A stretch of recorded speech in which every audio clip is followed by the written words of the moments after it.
وله الجوار المنشآت في البحر كالأعلام فبأي آلاء ربها فان كل من عليها فان ويبقى وجه ربك ذو الجلال والإكرام فبأي آلاء ربكما تكذبان يسأله من في السماوات والأرض يسأله من في السماوات والأرض كل يوم هو في شأن فبأي آلاء ربكما تكذبان سنفرغ لكم أيها الثقلان فبأي آلاء ربكما تكذبان يا معشر الجن والإنس يا معشر الجن والإنس إن استطعتم أن تنفذوا من أقطار السماوات والأرض فانفذوا لا تنفذون إلا بسلطان فبأي آلاء ربكما تكذبان يرسل عليكما شواظ من نار ونحاس فلا تنتصران فبأي آلاء ربكما تكذبان فإذا انشقت السماء فكانت وردة كالدحان فبأي آلاء ربكما تكذبان فيومئذ لا يسأل عن ذنبه إنس ولا جان فبأي آلاء ربكما تكذبان يعرف المجرمون بسيماهم فيؤخذ بالنواصي والأقدام فبأي آلاء ربكما تكذبان هذه جهنم التي يكذب بها المجرمون يطوفون بينها وبين حميم آن فبأي آلاء ربكما تكذبان ولمن خاف مقام ربه جنتان فبأي آلاء ربكما تكذبان ذواتا أفنان فبأي آلاء ربكما تكذبان فيهما عينان تجريان فبأي آلاء ربكما تكذبان فيهما من كل فاكهة زوجان فبأي آلاء ربكما تكذبان متكئين على فرش بطائنها من استبرق متكئين على فرش بطائنها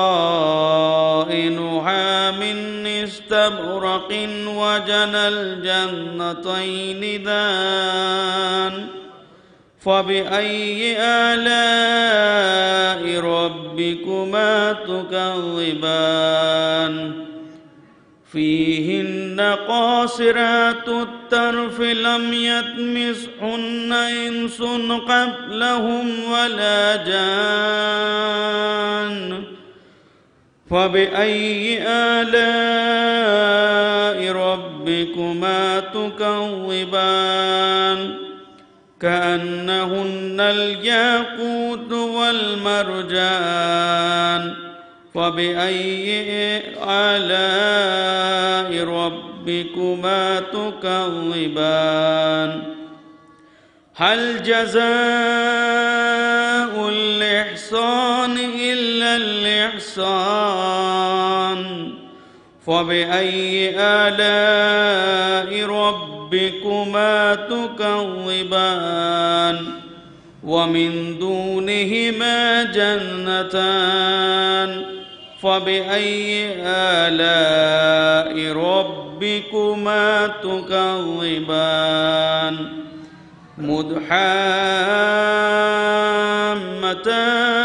مدحامتان فبأي آلاء ربكما تكذبان فيهما عينان نضاختان فبأي آلاء ربكما تكذبان فيهما فاكهة والنخل ذات ورمان فيهما فاكهة ونخل ورمان فبأي آلاء ربكما تكذبان فيهن خيرات حسان فبأي آلاء ربكما تكذبان حور مقصورات في الخيام فبأي آلاء ربكما تكذبان لم يطمثهن إنس قبلهم ولا جان فبأي آلاء ربكما تكذبان متكئين على رفرف خضر وعبقري حسان فبأي آلاء ربكما تكذبان تبارك اسم ربك ذي الجلال والإكرام صدق الله العلي العظيم اللهم صل على محمد وآل محمد اللهم صل على محمد وآل محمد اللهم صل على محمد وآل محمد